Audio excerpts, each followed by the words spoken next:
நாங்கள் ஃப்ரான்ஸில் விவசாயம் பண்ணுறோன்னு சொன்னால் நம்புவீங்களா? ஆனால் அதாங்க உண்மை. இப்போது சம்மர்லாம் வந்தாலே வெஜிடபிள் கடையில் வாங்குகிற வேலையே எங்களுக்கு இப்போ இல்லை. ஏன்னா எங்கள் தோட்டத்திலே எங்களுக்கு எல்லா காய்கறியுமே கிடைக்கிது. அது போக வின்டருக்கும் தேவையான வெஜிடபிளும் ஃப்ரீஸ் பண்ணிகிட்டே இருக்கிறோம் நாங்கள்.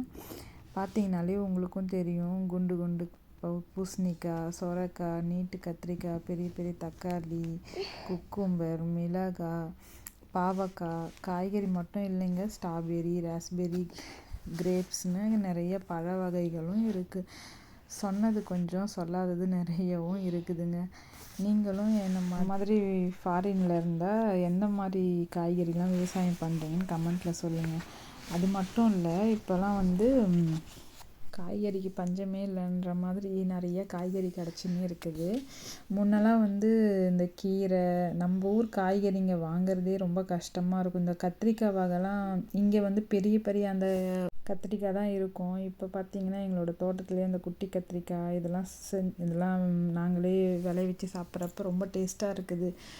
இந்த மட்டும் இல்லைங்க, இது ஃபுல் அண்ட் ஃபுல் ஆர்கானிக் தான். நாங்கள் ஏன்னா ஆர்கானிக்காக தான் ஃபுல்லாகவே நாங்கள் விவசாயம் பண்ணணும் இங்கே அப்படின்ட்டு இந்த இடத்துல இருக்குது ரூல்ஸ் எங்களுக்கு. அதை தான் நாங்களும் ஃபாலோ பண்ணி தான் ஃபுல்லாக இதை நாங்கள் நேச்சுரலாக தான் இதை நாங்கள் விவசாயம் பண்ணுறோம். இந்த மாதிரி ஆர்கானிக்கான கீரை வகை, காய்கறி வகைலாம் உங்களுக்கு சாப்பிட பிடிக்கும்னா எனக்கு கமெண்ட்டில் சொல்லுங்கள். இந்த வீடியோ உங்களுக்கு பிடிச்சிருந்தா என்னோடய சேனலை சப்ஸ்கிரைப் பண்ணுங்கள், லைக் பண்ணுங்கள், ஷேர் பண்ணுங்கள். மீண்டும் ஒரு அடுத்த வீடியோவில் பார்க்கலாம். பாய். Happy gardening.